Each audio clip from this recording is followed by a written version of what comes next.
grabar a partir de acá.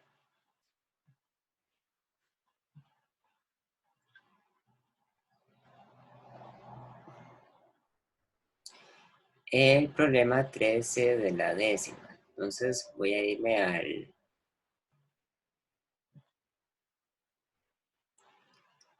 capítulo.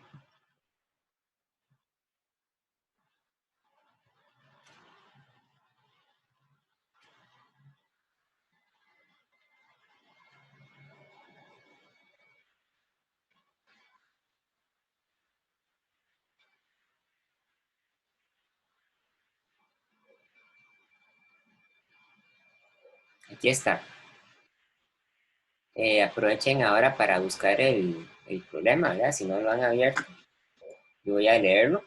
Dice, en un recipiente aislado, 250 gramos de hielo a 0 grados Celsius se agregan a 600 gramos de agua a 18 grados Celsius.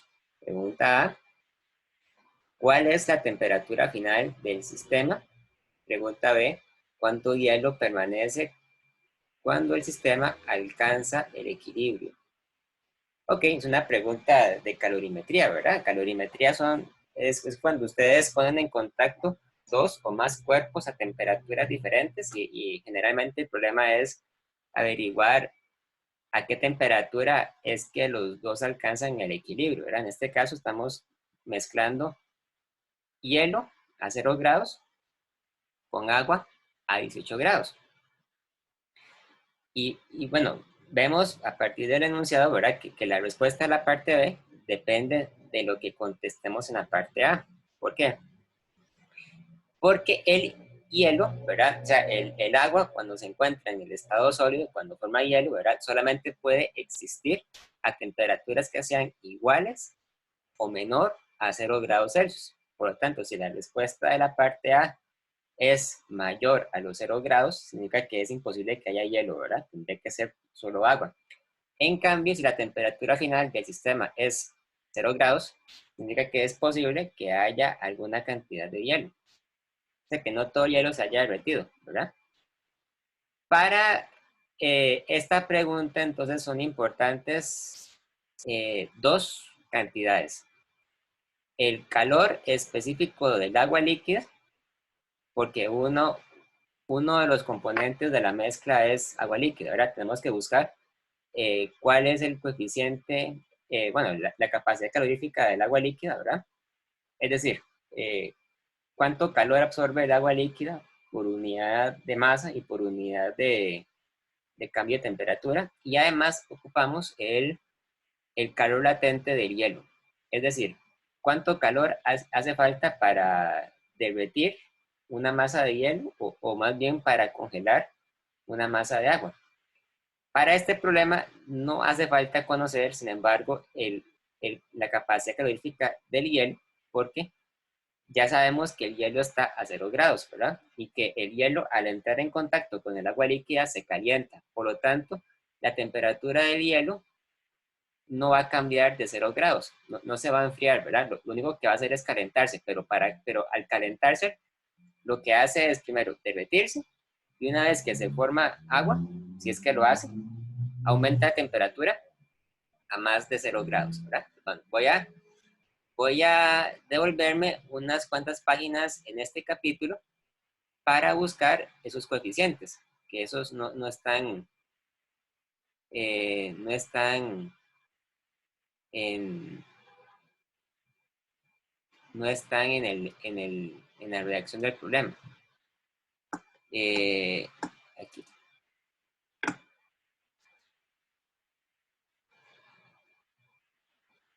Momento.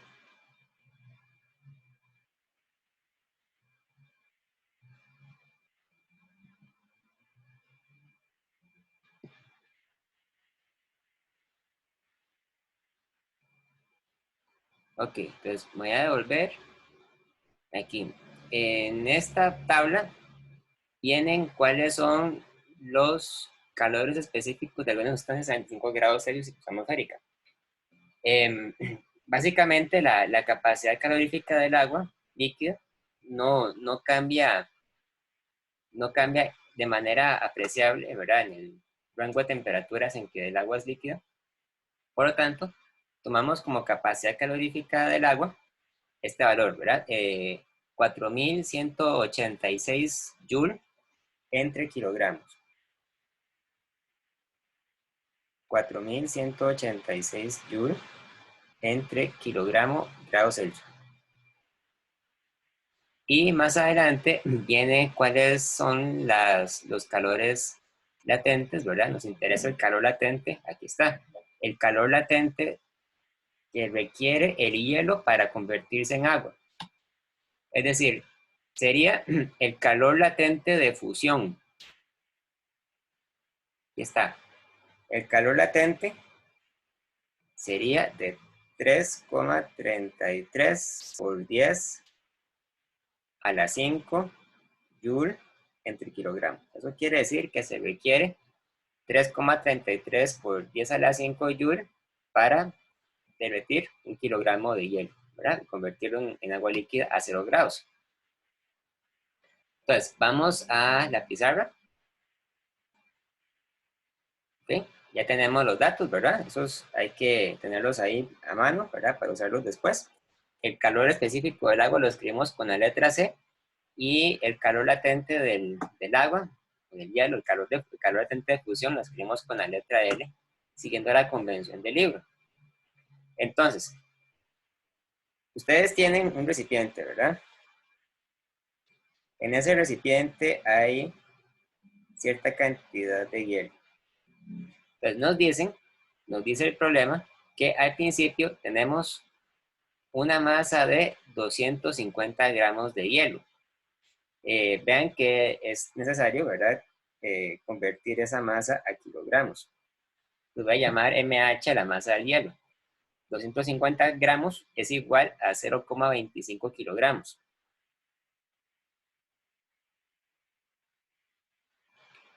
Y además nos dicen que la temperatura de ese hielo es de 0 grados Celsius, ¿verdad? Pues la temperatura del hielo, pongámoslo TH, es de 0 grados Celsius. Ustedes saben que eso corresponde a 273.15 Kelvin. Y después ustedes agregan agua, ¿verdad? Agua líquida a la mezcla.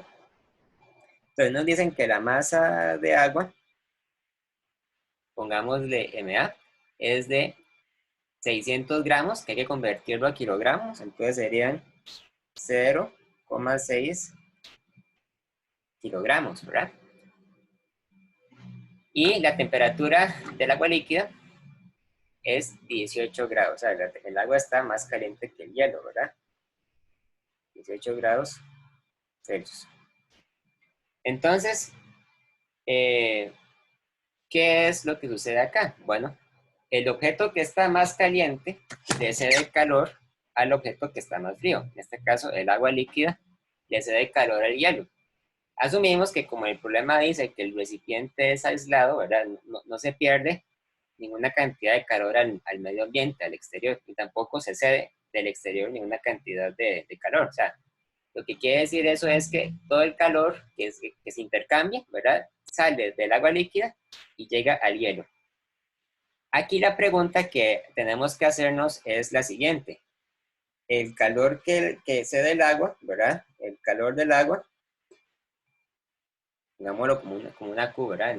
En física generalmente usamos la letra Q mayúscula para referirnos al calor. El calor del agua será suficiente para derretir todo el hielo, ¿verdad? Es una buena pregunta, que de hecho no se puede saber esto, ¿verdad? A simple ojo, para poder asegurarnos de que el calor que aporta el agua líquida es suficiente para derretir el hielo o no, ¿verdad? Habría que hacer algunos cuantos cálculos de prueba, ¿verdad? Por ejemplo, podríamos primero calcular exactamente cuánto calor se requiere para derretir todo el hielo. y ver si es posible que el agua aporte esa cantidad de calor. Entonces, ¿cómo sabemos cuánto calor se necesita para derretir todo el hielo? Bueno, sabemos que hay 0,25 kilogramos de hielo y que además el calor de fusión del hielo es 3,33 por 10 a la 5 joule entre kilogramos. Entonces, eso nos da una idea entonces de cuánto calor se requiere para derretir todo ese hielo. O sea, cuántos joules de calor se requieren para derretirlo. Entonces, vamos a calcular eso. Para derretir todo el hielo, se requiere un calor que sea igual a la masa de todo el hielo, ¿verdad? Multiplicado por el calor latente.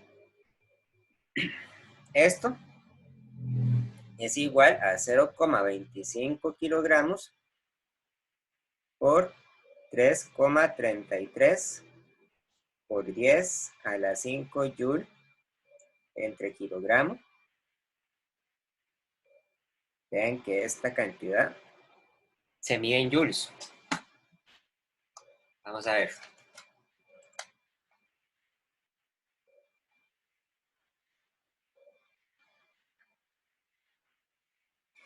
El calor para derretir el hielo sería entonces de 83.250 joules. 83.250 joules. Ok, entonces,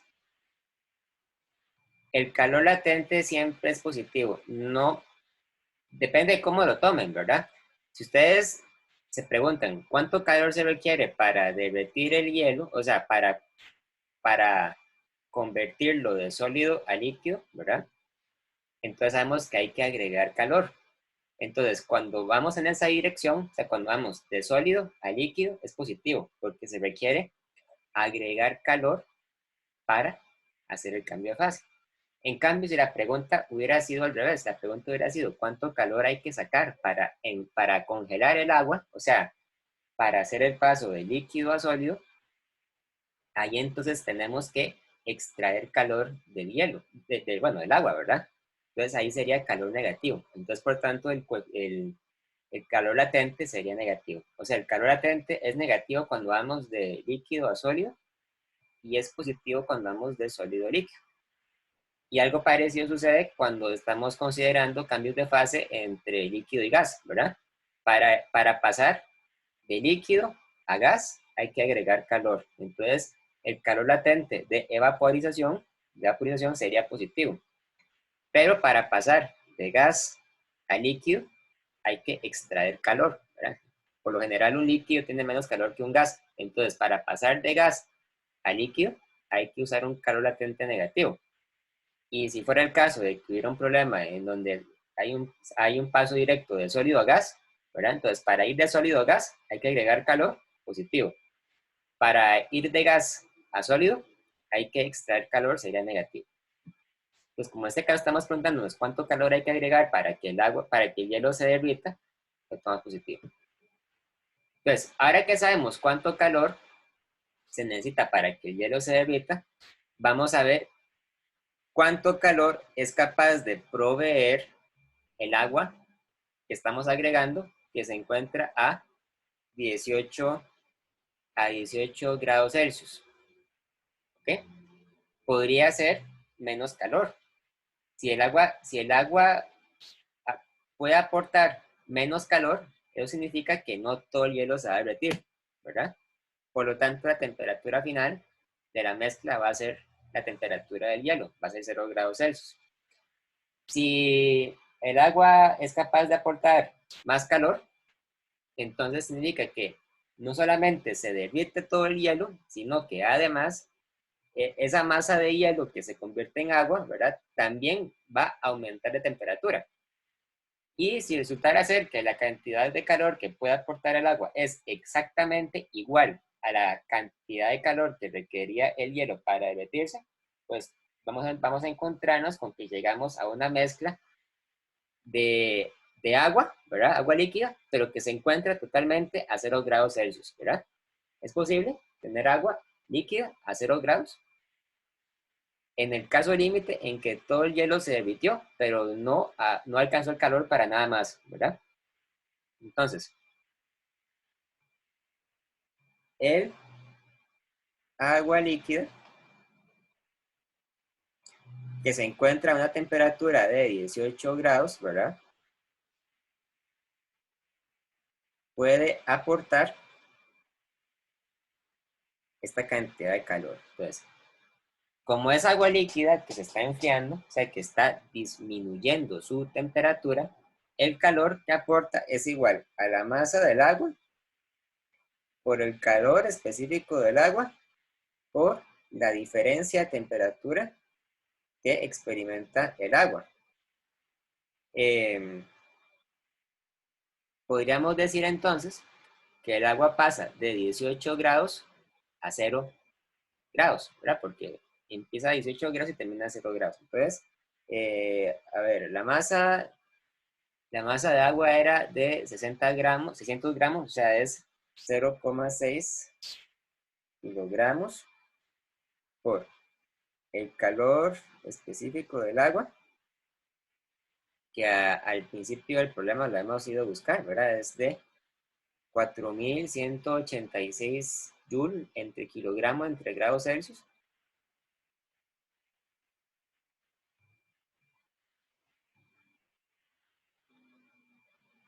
Por la diferencia de temperatura.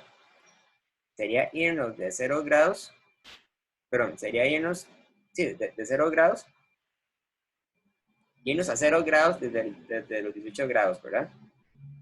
O sea, pasar de 18 a 0 grados. Eh, Aquí se cancelan los kilogramos y se cancelan los grados Celsius. Solo queda Joule, ¿verdad? Una cantidad que se mide en joules. Esto nos va a dar negativo porque es agua que se está enfriando, ahora es agua que está perdiendo calor y sería igual a menos 45.208,8 joules, ¿verdad?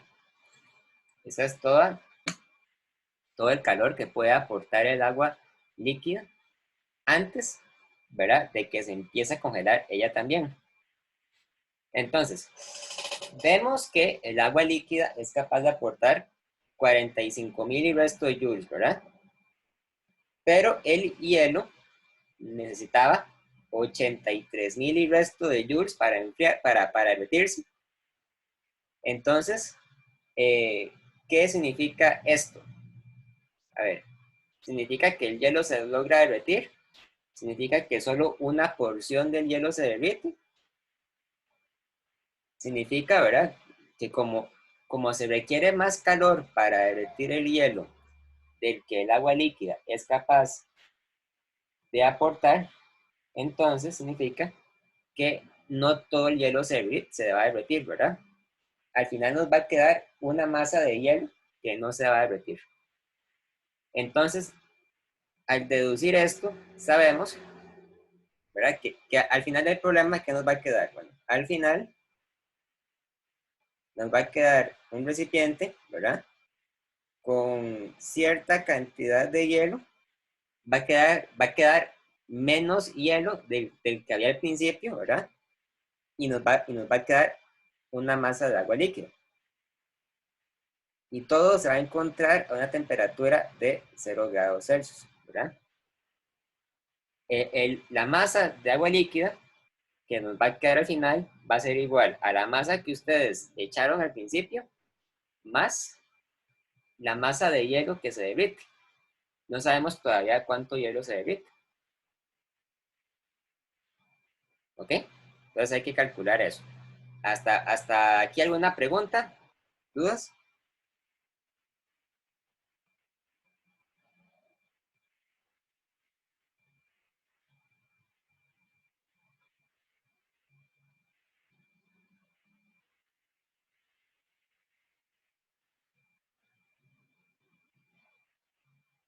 Entendido. Ok, entonces, vamos a ver. Entonces, ¿quién es el que recibe calor? Bueno, el que recibe calor es el hielo, ¿verdad? El hielo recibe calor. ¿Cuánto calor? Bueno, recibe una cantidad de calor que es igual a la masa de hielo que se derrite por el calor latente, ¿verdad? Ahora, esta masa de hielo es menos de los 250 gramos que había al principio del problema, ¿verdad? Porque no todo el hielo se va a derretir, solo una parte de él. Entonces, de hecho, aquí el problema es calcular cuánto es exactamente la cantidad de hielo que se va a derretir, o sea, es calcular esta masa. Mientras que el agua aporta calor. Exactamente cuánto calor aporta el agua. Bueno, vemos a esto QH para saber que nos referimos a-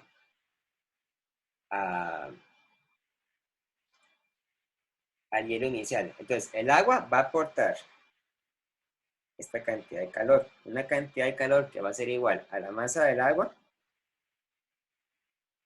por la capacidad calorífica del agua, ¿verdad? Eh, más, perdón,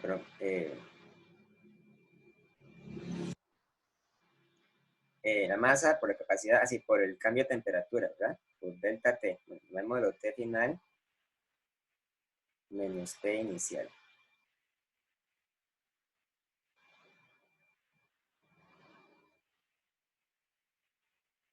Ujú. Sí, ¿verdad?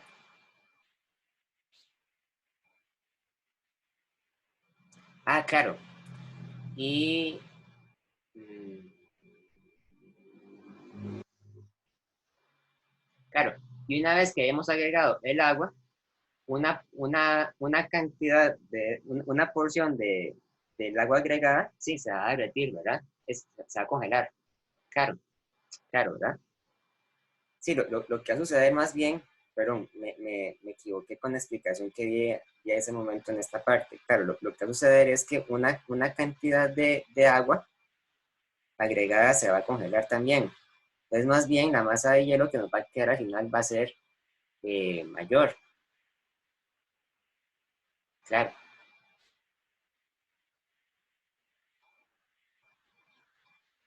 tiene sentido. No, no, no, no, no, no, no, no, no, va a quedar menos hielo, va a quedar menos hielo, pero el agua sí se va a enfriar, ¿verdad? Se va a enfriar hasta llegar a los 0 grados. Aquí, aquí tomamos entonces como la masa de agua, los 600 gramos, como la capacidad calorífica, los 4186 joules entre kilogramo, grado Celsius. TF son 0 Celsius, 0 grados Celsius. Y T inicial es 18 grados Celsius. ¿Ok? Y como estamos haciendo un intercambio de calor, ¿verdad? Bueno, vean que este QH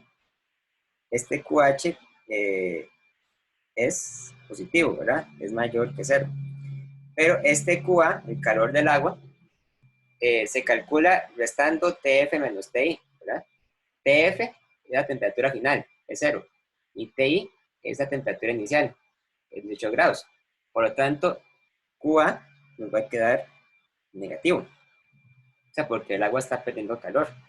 Entonces, para que haya un intercambio de calor donde no se pierde y no se gana nada de calor, la condición que hay que imponer es que el calor que recibe el hielo más el calor bueno, más el calor que recibe el agua, o sea, el calor que se da el agua, ¿verdad? Tiene que ser igual a cero. Esa sería la condición de calorimetría. Y después nosotros, ¿verdad? Evaluamos cada uno de esos calores. QH, QH entonces es la masa que se derrite por L, ¿verdad? Más la masa de agua por CA por TF menos TI igual a cero. Entonces, a partir de esta ecuación, se puede despejar cuánta masa de hielo se derrite, ¿verdad? Porque nosotros conocemos los demás datos. La masa de hielo que se derrite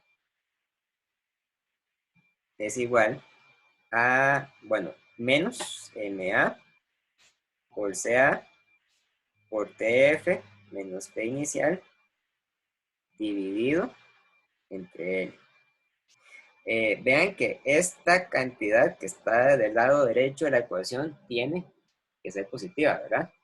Hay un menos aquí, pero lo que está dentro del paréntesis es un número negativo también. Entonces, nos va a quedar menos por menos positivo. Vamos a evaluar esto. La masa que se derrite entonces es igual a, bueno, MA por CA por TF menos TI menos, ¿verdad? Entre L. O sea, es igual a 0,6 kilogramos por 4186 joule kilogramos grado Celsius por 0 Celsius menos 18 Celsius, ¿verdad? Divididos entre 3,33 por 10 a la 5 joule entre kilogramos. ¿Verdad? Tal vez sea buena idea revisar antes las unidades de esto. Ven que ustedes cancelan joule, cancelan los grados Celsius y con los kilogramos lo que sucede es que ustedes cancelan este con este, ¿verdad? Pero al final sobrevive este de aquí, este de acá.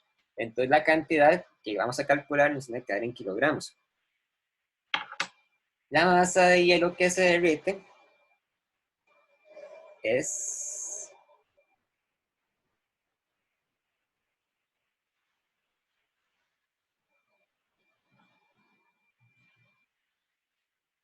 0,136 kilogramos aproximadamente. ¿Ok? O sea, aproximadamente 136 gramos. Bueno, aproximadamente no, igual, pero esto sería igual y el aproximado iría acá. Es aproximadamente 0,136 kilogramos, lo que corresponde a 136 gramos de hielo que se derrite.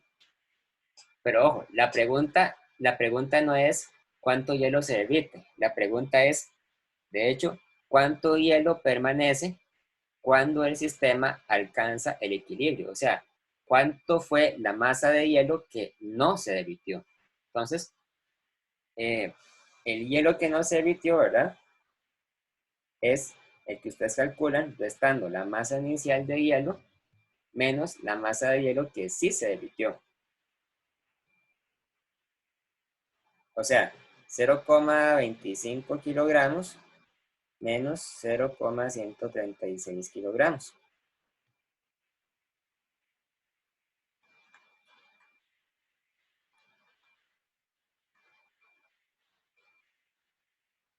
Cero coma 114 kilogramos de hielo.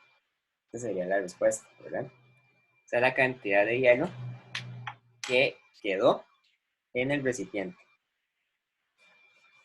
O sea, que no se derritió. Y con eso terminamos el ejemplo. ¿Ok? ¿Preguntas?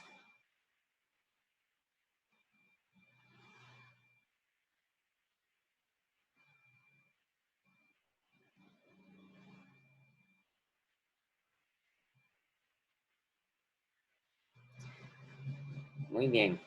Excelente. Muchas gracias. Ok. ¿Alguno quisiera proponer otro ejemplo?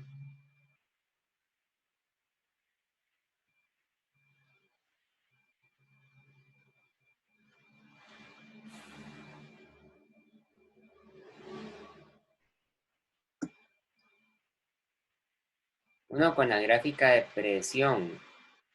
O sea, se refiere más bien con una gráfica de presión volumen.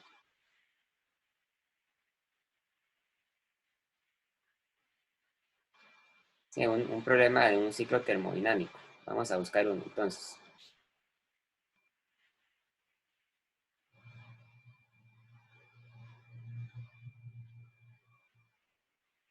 Aquí hay uno.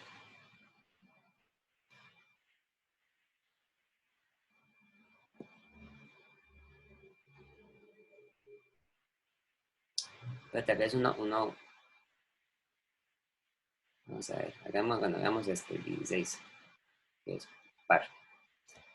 Dice, determine el trabajo realizado sobre un gas que se expande de I a F. O sea, vean que el punto I está aquí, ¿verdad? El punto F está acá. Decimos que se expande porque se mueve de izquierda a derecha. Entonces, vean que en el eje horizontal graficamos el volumen. Expandir significa que el volumen aumenta, ¿verdad? Entonces, va de un punto donde hay un menor volumen hacia otro punto a donde hay un mayor volumen. ¿Ok? Entonces, ve, ¿qué pasaría si cuánto trabajo se efectúa sobre el gas si se comprime de F a I a lo largo de la misma trayectoria? Ok, este ejemplo es, ¿verdad? Es sencillito, eh, porque es, bueno, es conceptual. Básicamente lo que hay que saber, ¿verdad? Para este caso es que el trabajo se calcula siempre con el área debajo de la curva de presión-volumen. O sea, que habría que calcular cuál es el área que se encuentra debajo de esta curva. Obviamente, cuando yo digo la palabra área, lo digo en el sentido figurado. O sea, realmente no es una superficie que ustedes midan en metros cuadrados, sino que ustedes la miden en unidad de presión por volumen, que justamente, ¿verdad? Presión por volumen tiene unidad de Joule. Entonces, eh, ¿cuánto trabajo se expande, el trabajo realizado sobre el gas? Ok, sobre el gas. Vamos a dibujar esta gráfica en la pizarra.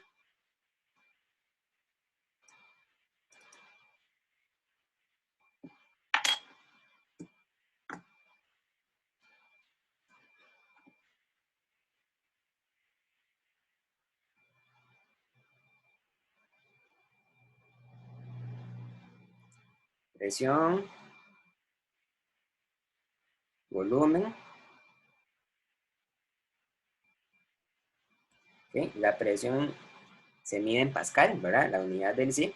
Y el volumen se mide en metros cúbicos, que el metro cúbico es, ¿verdad? Realmente la unidad fundamental en el sí para medir volumen. Entonces, bueno, nos dicen que aquí hay 0 metros cúbicos, aquí hay 1 metro cúbico, aquí hay 2, aquí hay 3, aquí hay 4 metros cúbicos.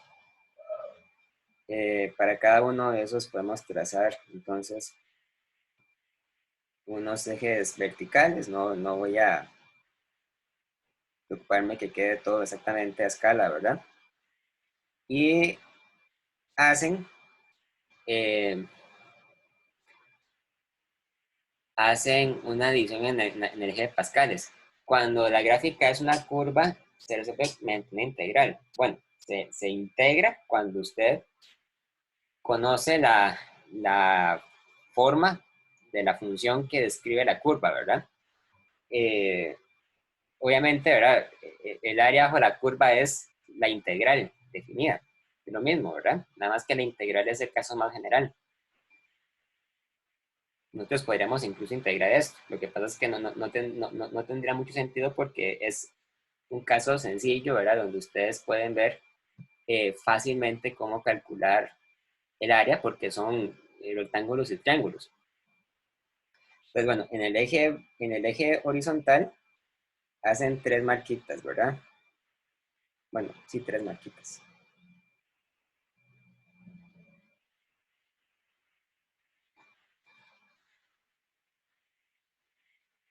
2 por 10 a la 6, 4 por 10 a la 6 y 6 por 10 a la 6. Y la gráfica, entonces, sí, la gráfica vendría así, ¿verdad? Empieza acá.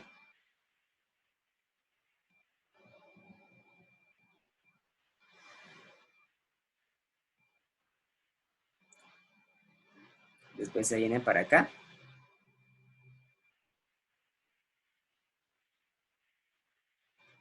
Y último para acá. Entonces hay que calcular toda esta área.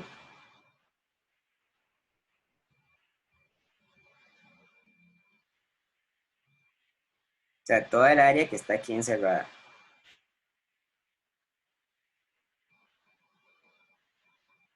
Aquí está el punto I y aquí está el punto F.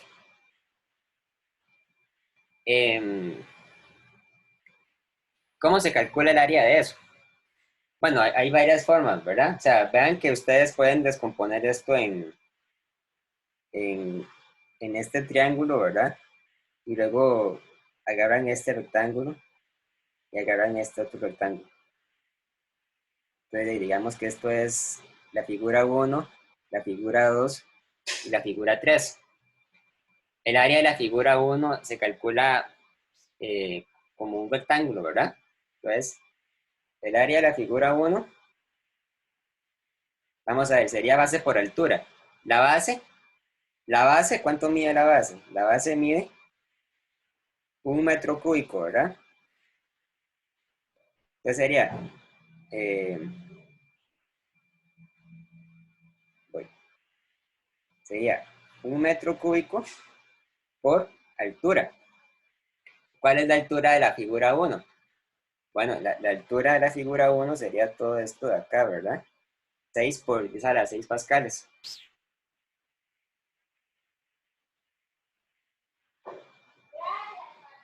Y esto es igual a 6 por 10 a la 6 joules. ¿Sí? Luego, vamos con el área de la figura 2. El área de la figura 2 es la de un triángulo rectángulo. El área de un triángulo se calcula multiplicando base por altura y luego dividiendo entre 2. ¿Cuánto mide la base del triángulo que está acá? Bueno, la base es esto de aquí, ¿verdad? Esta línea. La base solamente mide 1 metro cúbico. También, ¿verdad? Pues sería, bueno, sería 1 medio por la base, que sería 1 metro cúbico, por la altura, ¿verdad? Aquí la altura del triángulo sería esta, ¿verdad? Una diferencia de 4 por 10 a la 6 metros, 4 por 10 a la 6 pascales. O sea, porque sería 6 menos 2, ¿verdad? 4. 4 por 10 a la 6 pascales. Y esto es igual a 2 por 10 a la 6 joule. Y nos vamos, por último, con el área de la figura 3. El área de la figura 3 sería entonces este rectangulito de acá, ¿verdad? Este rectángulo 3, que se calcula también multiplicando base por altura. La base mide una diferencia de 2 metros cúbicos, ¿verdad? 2 metros cúbicos. Entonces sería 2 metros cúbicos por altura, y la altura sería esta de acá, ¿verdad? 2 por 10 a la 6 pascales.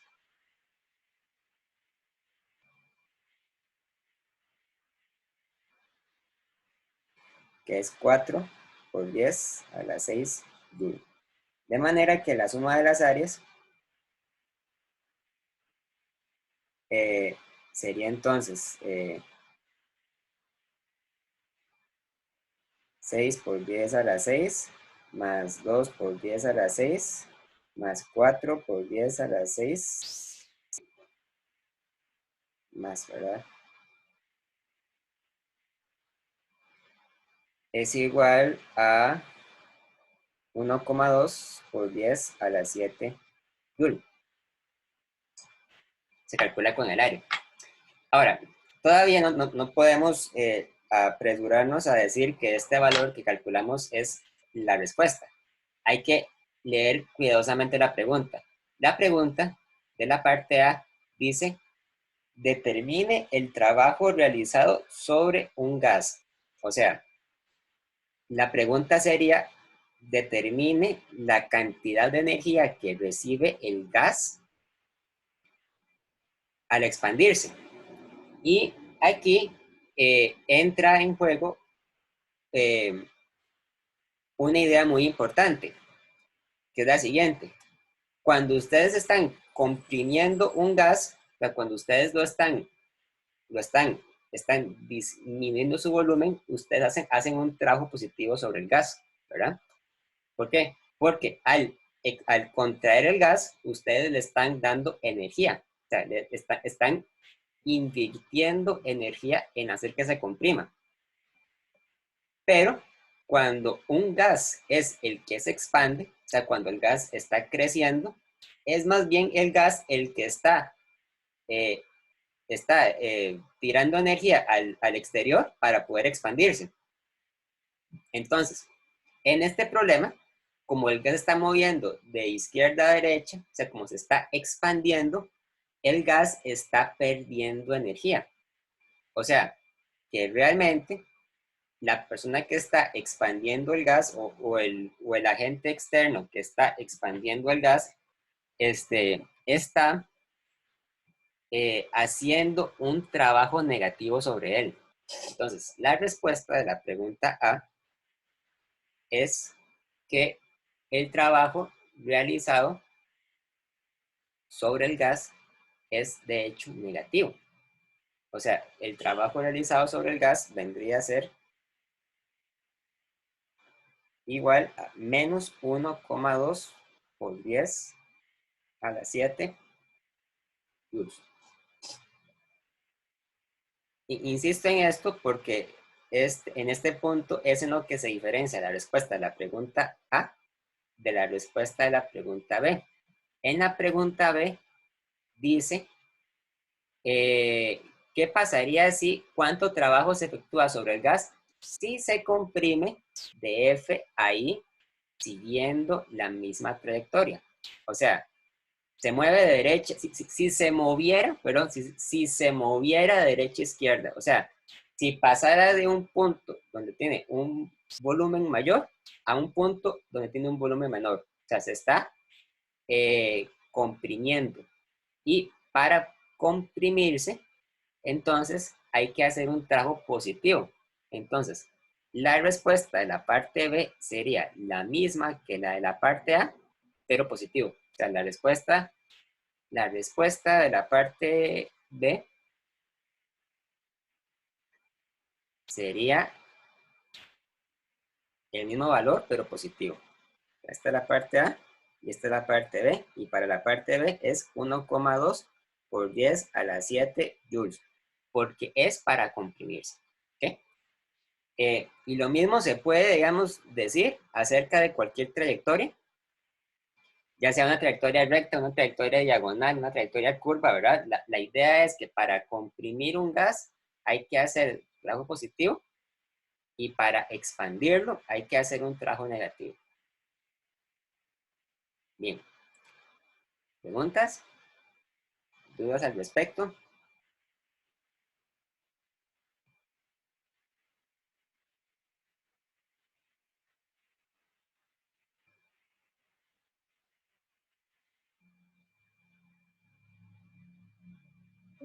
No, profe, todo bien.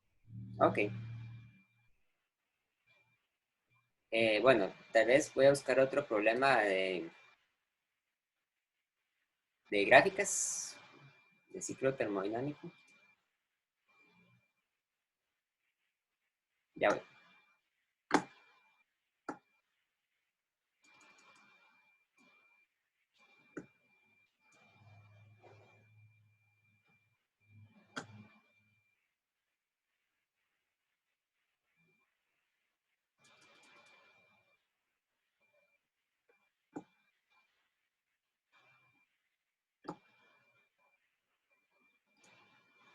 Bueno, se me quedó pegado. Voy a buscar otra, la edición vieja donde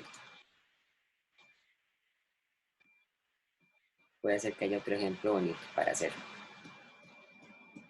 Vamos a ver.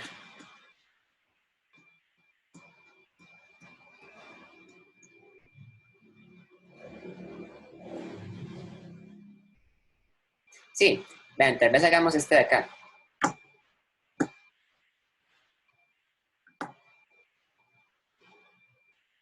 Profe, ¿es trabajo sobre el sistema o el sistema hace el trabajo? Bueno, esa es la diferencia entre la parte A y la parte B.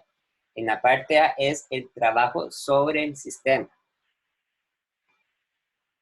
pero es para expandirse, ¿verdad?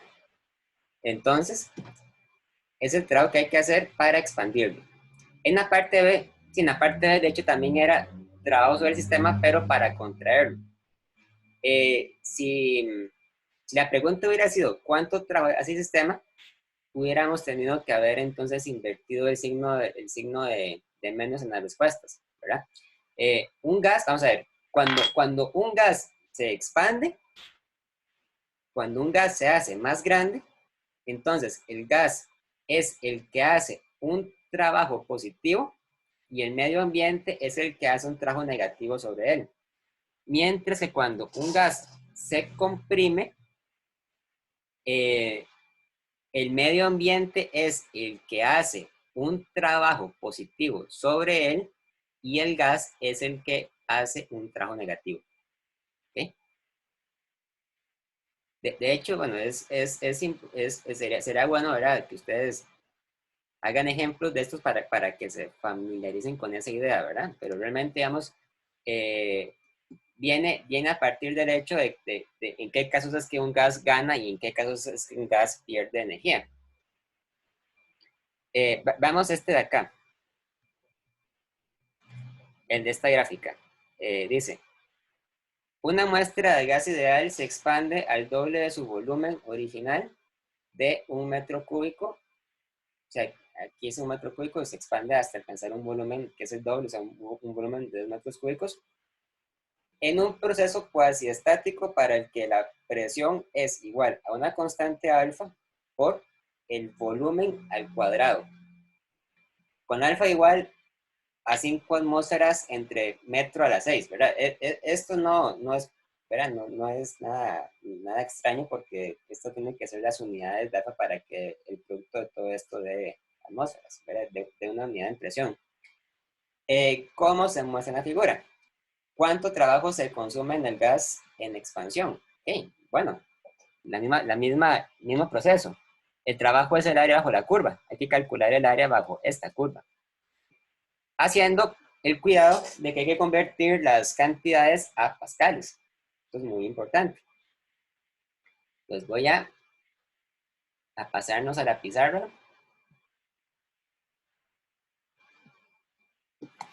Aquí. Entonces, hay una gráfica de presión, volumen, 1 metro cúbico, 2 metros cúbicos.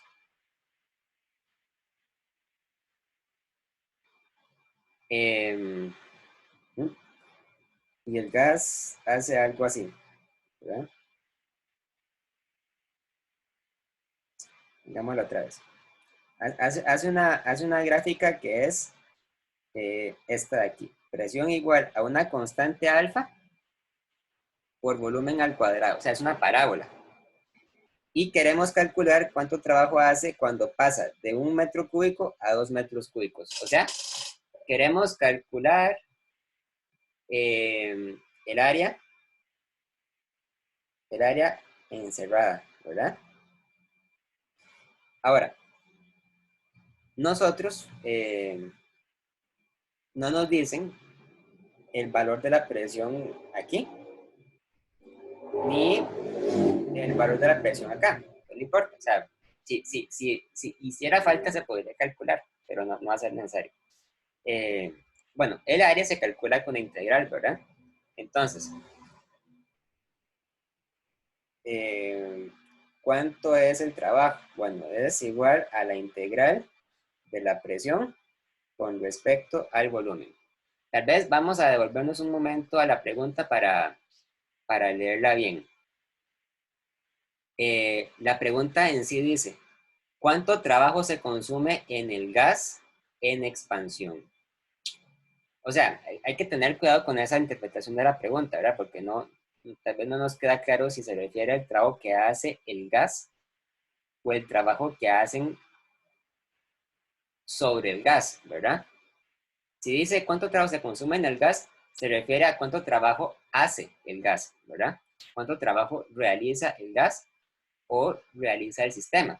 Ahora bien, ¿cómo el gas se está expandiendo, ¿verdad? Está aumentando su volumen, pues eso quería decir que el gas eh, está disminuyendo su energía, ¿verdad? Porque se está expandiendo, está siendo muy grande, y por lo tanto, el trabajo que realiza el gas es eh, positivo sobre el ambiente. O sea que para este problema podemos calcular simplemente la integral sin ponerle un menos, ¿verdad? De manera que el proceso sería entonces simplemente la integral de la presión con respecto al volumen.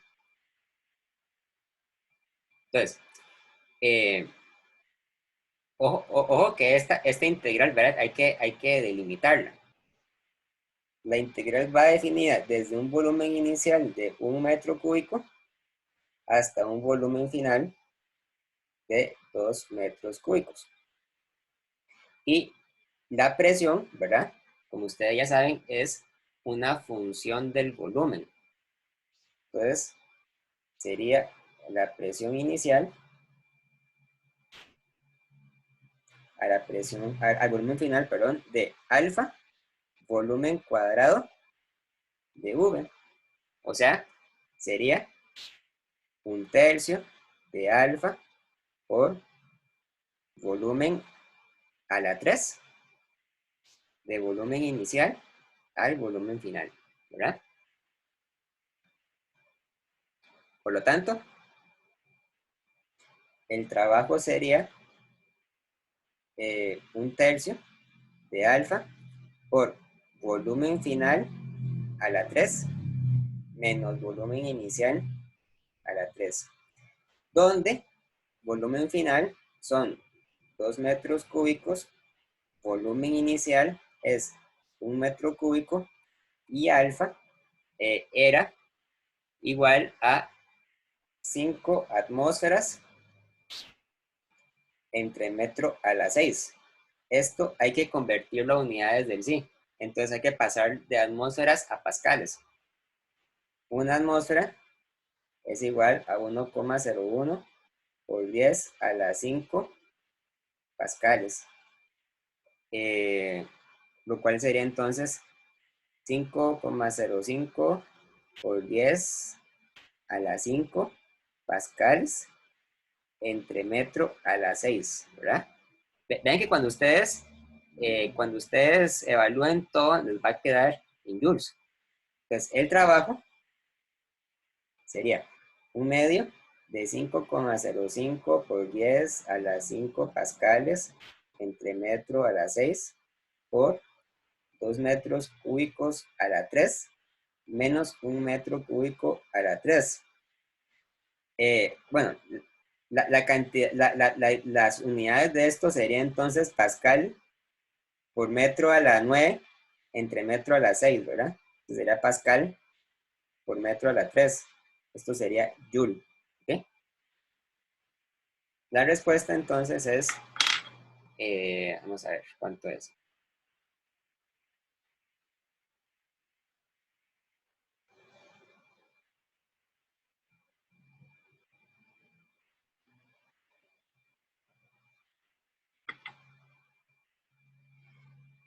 Eh, 176.000, no mentira, 1.767.500 joules.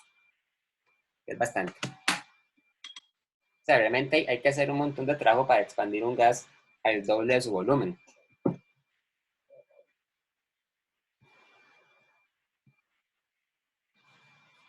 ¿Ok? Profe, puede devolverse a la página anterior, esta de acá. ¿Ok? Ahí lo que estoy haciendo es anotar el valor de las cantidades. Estoy haciendo la conversión de unidades del coeficiente alfa, que es importante hacerlo.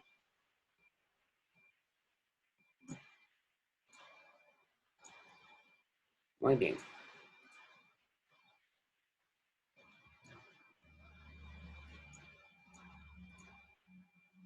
¿Preguntas?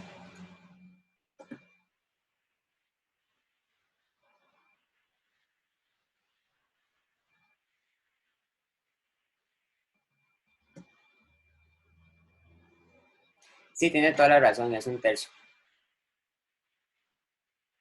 Un tercio. Entonces la respuesta no es esta. La respuesta es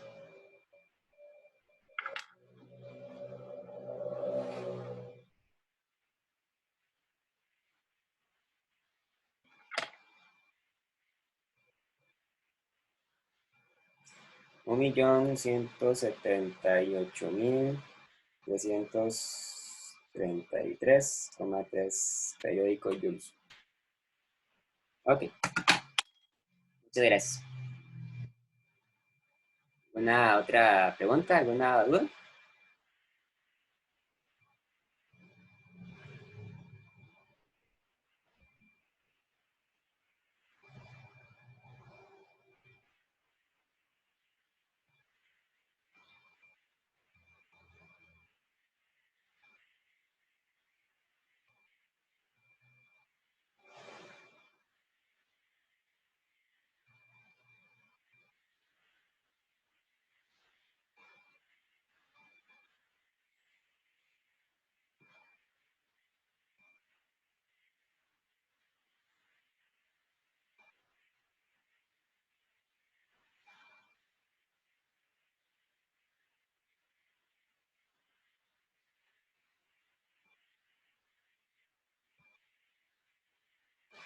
Muy bien, perfecto.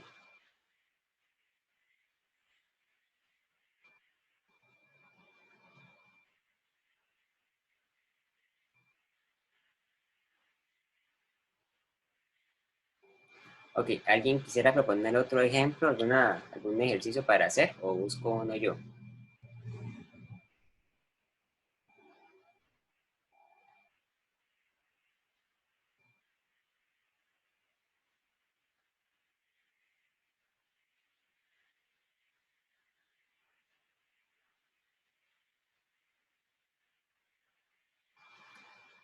Ok, hagamos este de acá. Voy a poner otra vez la séptima edición.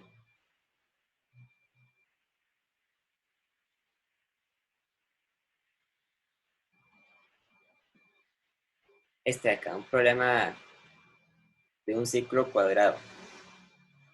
Dice, un gas ideal inicialmente a una presión PI, ¿verdad? Que se encuentra aquí en punto A, volumen I y temperatura TI se lleva a través de un ciclo como se la figura. A. Encuentre el trabajo neto consumido en el gas por cada ciclo. B. ¿Cuál es la energía neta agregada por calor al sistema por cada ciclo? C.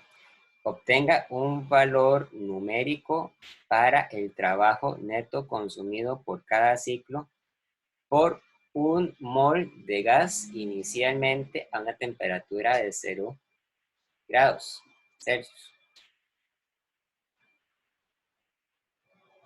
Bien. Si quieren ahí lo copian, le toman foto, lo buscan, ¿verdad? Y luego yo paso a la pizarra a resolverlo. Les voy a dar un chance para que lo hagan.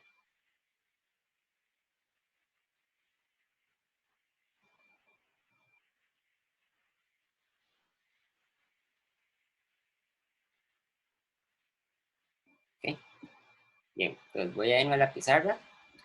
De por sí, ¿verdad? No hay muchos valores numéricos. Lo único que nos dicen es que después hay que calcular usando un mol de gas, una temperatura inicial de 0 grados.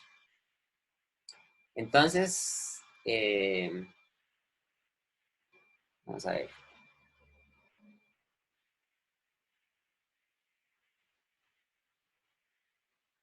Voy a pasarme a la pizarra. Aquí está. Entonces,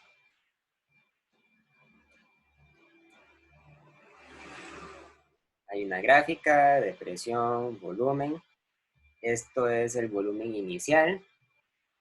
Después, este volumen corresponde al triple del volumen inicial. Por otro lado, teníamos una presión inicial y otra presión que corresponde al triple de la presión inicial. Ahí nosotros sacamos unas líneas guía, ¿verdad?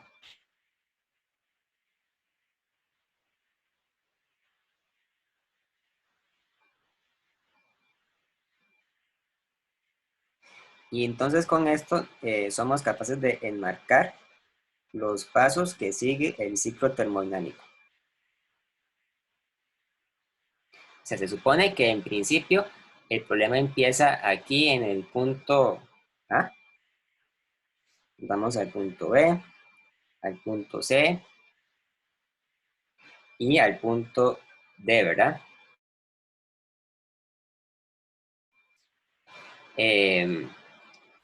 No nos dicen cuál es la temperatura en el punto A, pero ustedes la pueden inferir a partir de la ecuación del gas ideal. Entonces, la primera pregunta decía, ¿cuál es el trabajo neto consumido por el gas en cada ciclo? Entonces, el trabajo neto hecho por un gas en un ciclo termodinámico siempre es igual al área encerrada por el ciclo, ¿verdad? Vean que no es el área, no es el área total, porque no tomamos en cuenta este rectángulo de acá. Solamente tomamos en cuenta el área que está encerrada por el ciclo, que en este caso vendría a ser el área de un rectángulo. Un rectángulo que tiene como base un volumen de 2 veces VI y una presión igual a 2 veces la presión inicial, ¿verdad? La diferencia. Entonces, eso quiere decir que el trabajo vendría a ser 2 veces V inicial por 2 veces la presión inicial. O sea, es igual a 4 veces la presión inicial por el volumen inicial. ¿Ok? Vean que a partir de la ecuación del gas ideal, nosotros sabemos que la presión por el volumen es igual a N/T. Entonces, eso quiere decir que esto que está aquí, ¿verdad? Tendría que ser igual a 4 veces N/T inicial. ¿Okay? Entonces, es posible, al menos para este problema, representar el trabajo realizado, ya sea en términos de la presión y del volumen, o bien en términos de la temperatura. Ok.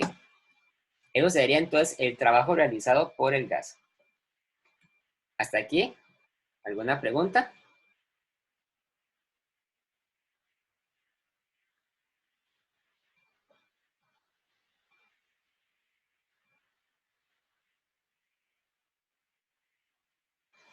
Luego la parte B dice, calcule cuánto trabajo recibe el gas durante cada ciclo. O sea, dice, ¿cuál es la energía neta agregada por calor al sistema por cada ciclo? Entonces, para esto es necesario aplicar, ahora sí, la primera ley de la termodinámica,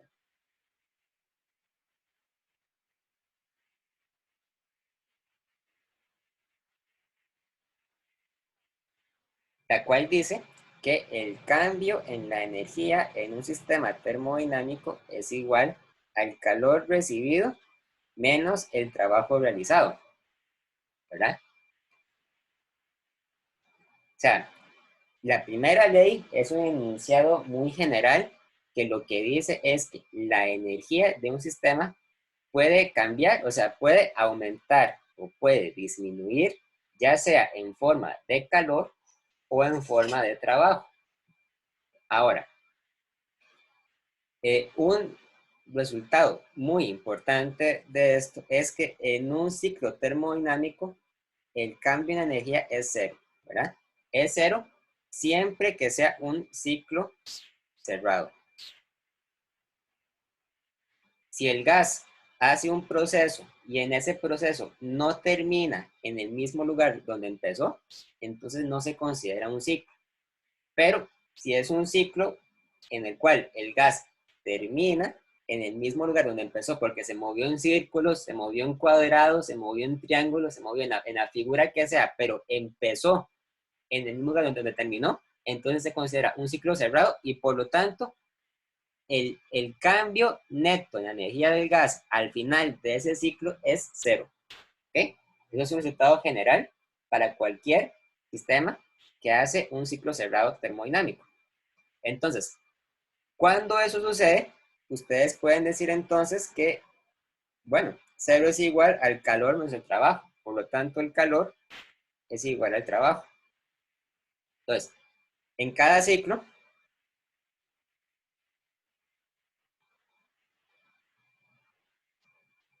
el gas recibe un calor que es igual a 4 veces PI por VI, que también es igual a 4 veces el número de moles por R por TI, ¿verdad? ¿Ok? ¿Hasta aquí alguna duda?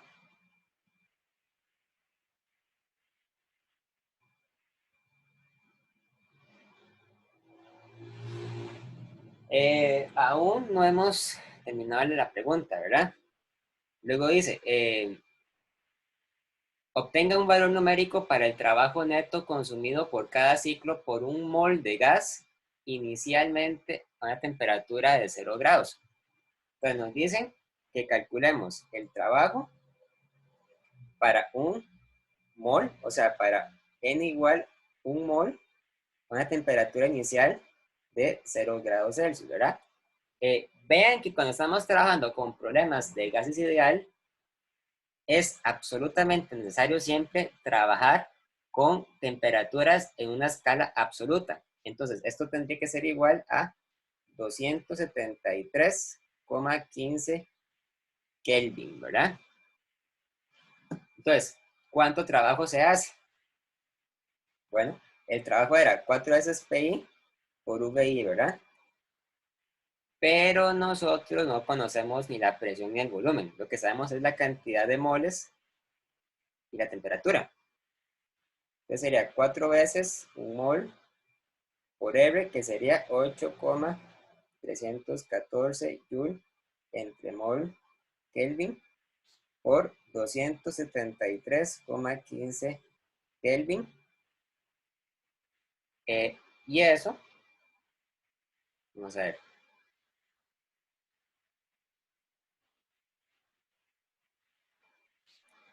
eso sería 9083,9 Joule.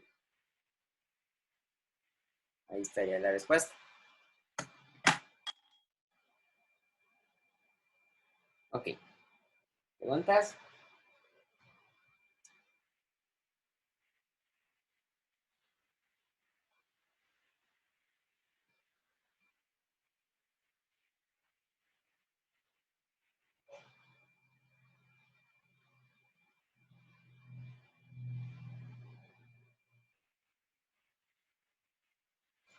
Muy bien.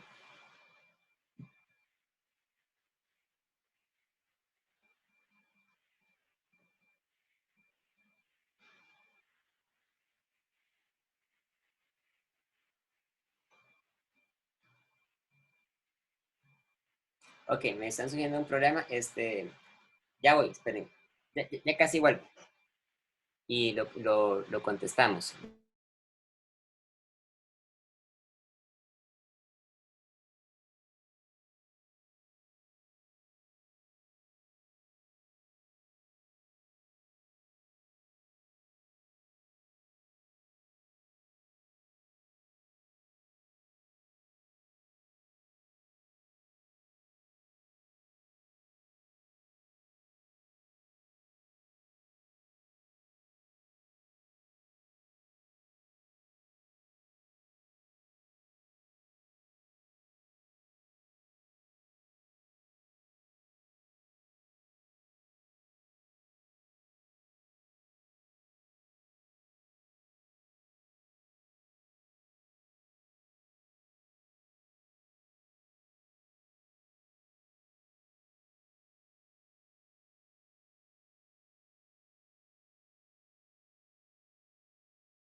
Disculpen, ahora sí. La pregunta que me sugirió Rocío dice, el problema 78 de la novena edición de una casa. Dice que la conductividad térmica promedio de las paredes, incluidas las ventanas y el techo de la casa que se describe en la figura, no que es que la figura, es de 0,480 watts entre grados Celsius. Ok, tal vez esa pregunta está aquí. Sí, está en la séptima edición. Voy a ponerla en la pantalla para que lo vean. Aquí. Si tienen la séptima edición, debería ser entonces el problema 61, ¿verdad? Pero bueno, la compañera dice que lo viene en la décima edición. Y no, en la novena edición. Y en la novena edición se problema 78. Bueno, este problema dice entonces así. La conductividad térmica promedio de las paredes, incluidas las ventanas y techo de la casa que se describe en la figura, es de 0,480 watts entre metro y grados Celsius, ¿verdad? Aquí es entre metro, ¿verdad? Entre M. Y su grosor promedio es de 21 centímetros. O sea, el grosor de cada pared. La combustión, esto es la energía proporcionada por cada metro cúbico de gas quemado, es de 9.300 kilocalorías entre metro cúbico. Esa cantidad va a ser necesario cambiarla, ¿verdad? Hay que convertirla a unidades del sí. Hay que pasar de kilocaloría a joule. ¿Cuántos metros cúbicos de gas se deben quemar para cada día? Se deben quemar cada día para mantener una temperatura interior de 25 grados Celsius si la temperatura exterior es de 0 grados Celsius. Ignore la radiación y la pérdida de energía por calor a través del suelo. O sea, es un problema de conducción de calor, ¿verdad? Bueno, es un problema de transferencia de calor, pero dentro del rango de posibilidades es un problema de conductividad térmica, o sea, es un problema en el que las paredes de la casa conducen calor. Entonces, a nosotros nos dicen la temperatura adentro de la casa, la temperatura afuera de la casa. Nos dicen cuál es el valor de la conductividad térmica, que ahí está, ¿verdad? Es 0,480 watts entre metro entre grados Celsius. Nos dan el grosor de las paredes y además la figura que está aquí nos da la suficiente información para poder calcular cuál es entonces el área total que tiene la casa en pared, ¿verdad? Aquí calculamos como rectángulos, esto.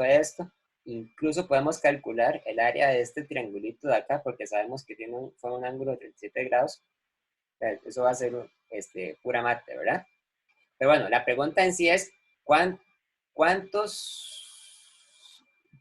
metros cúbicos de gas se deben quemar cada día para mantener una temperatura de tanto, ¿verdad? O sea, hay que calcular, o sea, hay que calcular primero cuánto calor pasa por las paredes cada día y luego, sabiendo esa cantidad de calor, podemos determinar a cuánta masa de carbón correspondía a eso. Entonces, lo primero que vamos a hacer es recordar cuál era la fórmula de la conducción térmica, ¿verdad? Recuerden que la conducción térmica, aquí está, se calcula como K por A por dt entre dx, pero bueno, hay una forma, ¿verdad?, de representar esto cuando sabemos que el flujo es continuo y constante a través de una pared.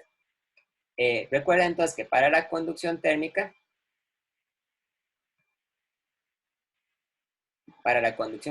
tenemos que la cantidad de calor que se conduce, P, ¿verdad?, que es calor entre tiempo, es igual a la constante K, o sea, la constante K es la conductividad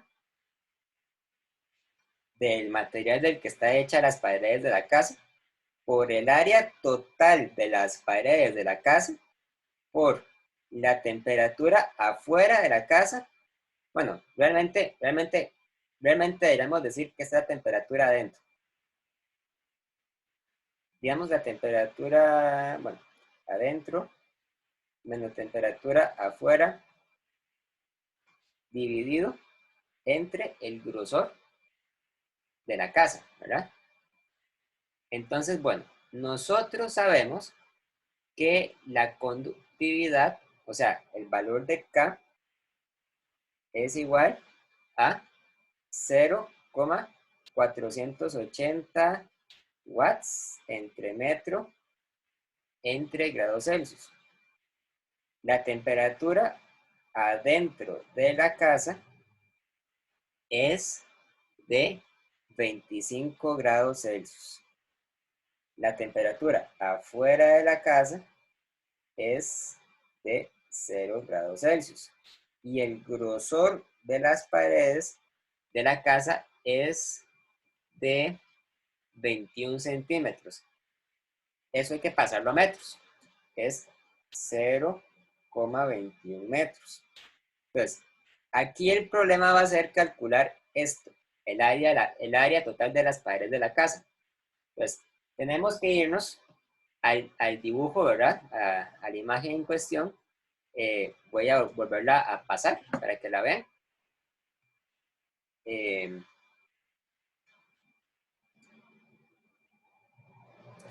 La figura, ¿verdad? Lo que nos muestra es que, ok, aquí está la casa, ¿verdad? Entonces nos dice que el alto de las paredes de la casa es de 5 metros. El ancho es de 10 metros. La profundidad es de 8 metros. Y además de eso tenemos, bueno, hay un triangulito acá, ¿verdad? Y presumiblemente hay otro triángulo aquí atrás, cuyas áreas se pueden en principio calcular aplicando alguna ecuación, alguna fórmula matemática que nos relacione el ángulo que forma esta base, ¿verdad? 37 grados. Entonces, tenemos que calcular el área de la casa. Voy a devolverme a la pizarra entonces y voy a hacer un boceto de la casa para resumir entonces los datos que tenemos. O sea, tenemos que la casa, ¿verdad? Es como una caja, ¿verdad?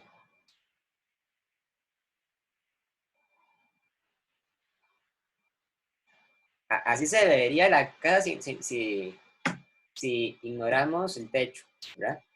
El techo no cuenta. Entonces, esto que está aquí mide 5 metros. Esto que está aquí mide 10 metros.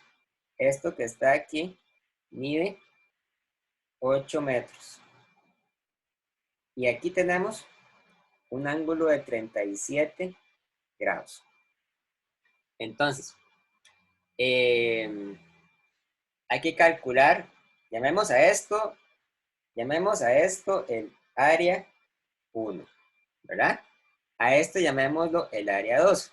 Ahora, ustedes saben que aquí atrás, ¿verdad? Hay otra área 1 y aquí atrás hay otra área 2. Y llamemos al área de los triángulos el área 3. Noten, ¿verdad? Que el área del techo no cuenta y el área del piso no cuenta. Entonces, el área total sería igual a 2 veces el área 1 más 2 veces el área 2 más 2 veces el área 3. Entonces aquí el problema va a ser calcular el área 1, el área 2 y el área 3.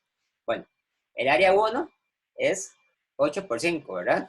El área 2 es 10 por 5. Área 1 serían 8 metros por 5 metros, 40 metros. El área 2 serían 10 metros por 5 metros, serían 50 metros. Ahora, un poquillo más complicado sería calcular el área 3, porque es el área de un triángulo. Vean que es un triángulo que tiene una base que mide 8 metros, ¿verdad? Ustedes podrían decir entonces que aquí hay 37 grados, aquí hay 37, ¿verdad? Porque es un triángulo isósceles. No es equilátero, ¿verdad? Es isósceles. Quiere decir que es este lado mide 4 y este lado mide 4. Ahora, ustedes podrían aplicar trigonometría para calcular la altura h. La altura h sería entonces, la altura h sería, bueno, pongámosla así. Sabemos que la tangente de 37 es igual a la altura h entre 4 metros, ¿verdad? Entonces, h es igual a 4 metros por la tangente de 37. Entonces, h,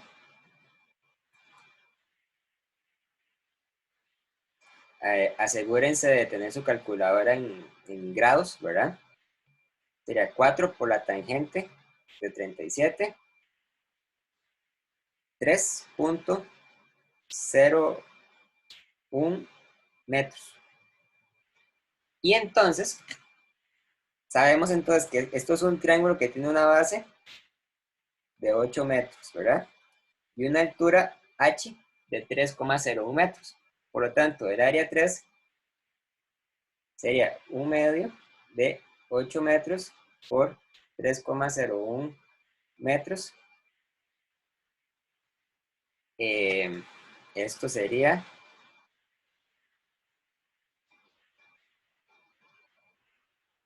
12.04 metros cuadrados.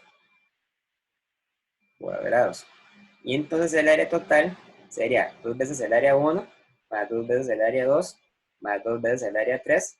O sea, sería igual a 2 veces 40 metros cuadrados, más 2 veces 50 metros cuadrados, más 2 veces 12,04 metros cuadrados. O sea, sería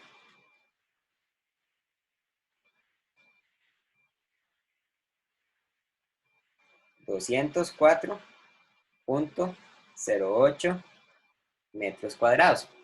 ¿Ok? Y ya con este dato podemos calcular el flujo de calor.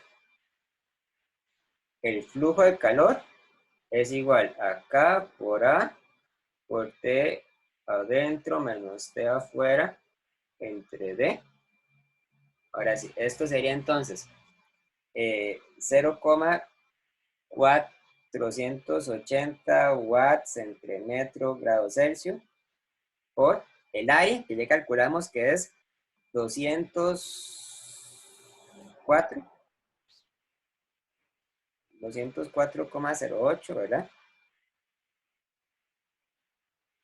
Metros cuadrados por T adentro eran 25 grados Celsius menos T afuera, que eran 0 grados Celsius, dividido entre el grosor de las paredes, que era 0,21 metros. 0,21 metros. Y esto da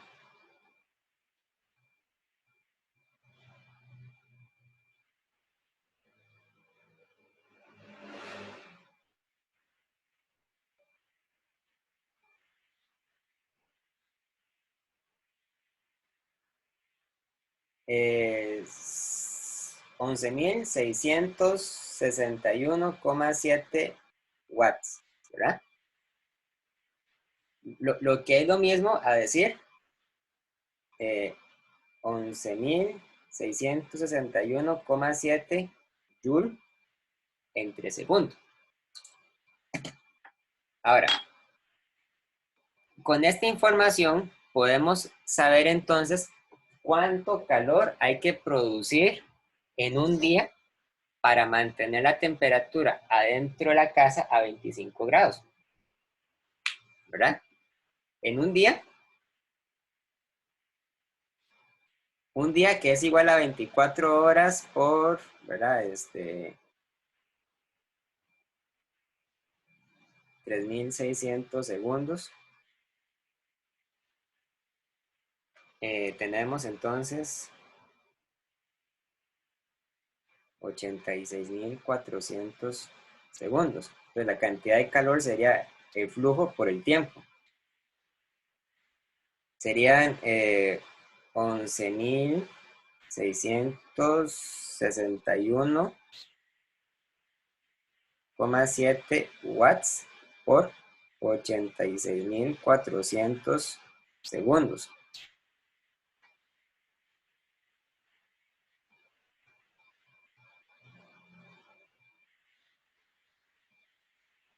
Bueno, me da un número muy grande, ¿verdad? Hay que ponerlo en notación científica.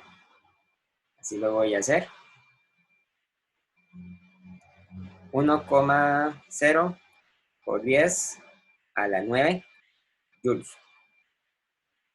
Entonces, aquí la pregunta debería ser, ¿cuánto carbón se necesita para producir esta cantidad de calor? O sea, ¿cuánto carbón se requiere para producir 1,0 por 10 a la 9 joules? El problema nos dice que el carbón tiene una capacidad calorífica, podríamos decir, dice del carbón, que es de 9.300 kilocalorías entre metro cúbico, ¿verdad? Vean que este dato ustedes lo pueden entender como si fuera calor entre volumen, ¿verdad? Es decir, ustedes pueden despejar la cantidad de volumen si dividen el calor entre la capacidad calorífica. Entonces, la cuestión es ahora representar la capacidad calorífica del carbón en unidades del sí. Entonces, ¿cómo se convierte de kilocalorías a joules? Bueno, hay que buscar factor de conversión. Si no estoy equivocado, el factor de conversión era el siguiente. Una caloría es igual a 4.186 joules, ¿verdad? Que es igual a la capacidad calorífica, bueno, es igual al valor numérico de la capacidad calorífica del agua. Entonces, el C del carbón es igual a, bueno, es igual a 9.300 kilocalorías entre metro cúbico por una kilocaloría, que son 1.000 calorías, por una caloría es igual a 4.186 joules. Nada más déjenme revisar el libro por si realmente ese es el valor de la conversión.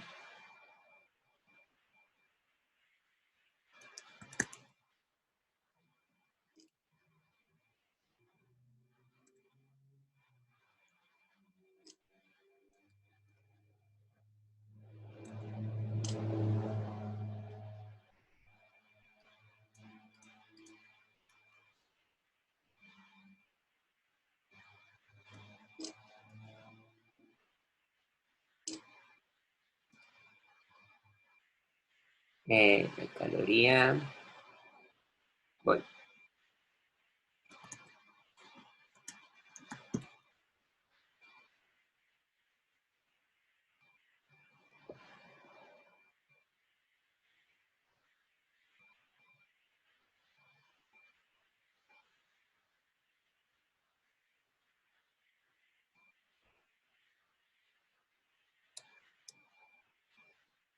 Ah, no, mentira. Una caloría es 4,186, claro. 4,186 joules. Ok. Entonces, al hacer esto, ¿verdad? Ahora sí. Cancelamos kilocalorías, cancelamos calorías. Nos va a quedar una cantidad que está en joule entre metro cúbico.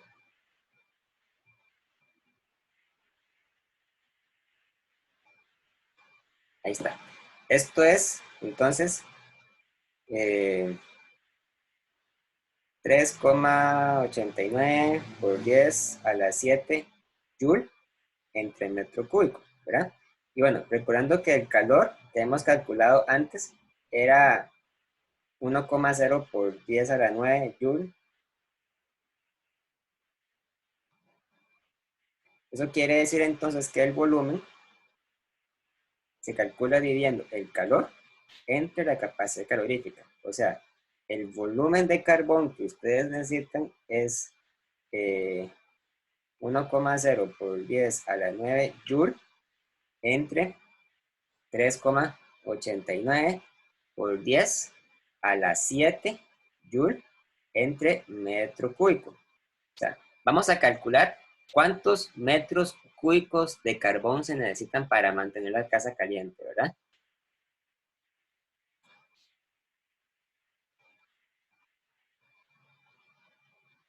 Se necesitan 25,7 kilogramos, bueno, metros cúbicos de carbón.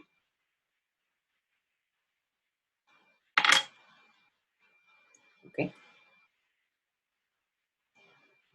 Ah, no, no era carbón, era gas, perdón. Lo leí mal, de gas. Con razón. Ahí está. 25,7 metros cúbicos de gas. Es una cantidad razonable, ¿verdad? No es muy poco ni tampoco es demasiado.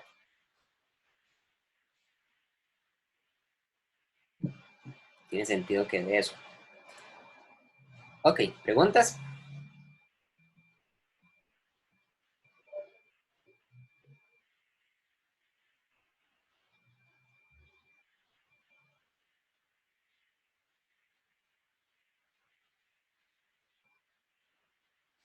Listo, ok. Bueno, entonces, si no hay más dudas, lo dejamos hasta acá. Tenemos la siguiente clase el jueves. Y el jueves, mismo día, es la evaluación. Entonces ahí atiendo más preguntas y más consultas. Y ahora más tarde les mando el video de la clase al chat. ¿Está bien? Bueno, si no hay más, entonces lo damos hasta acá. Muchas gracias. Hasta luego. Chao.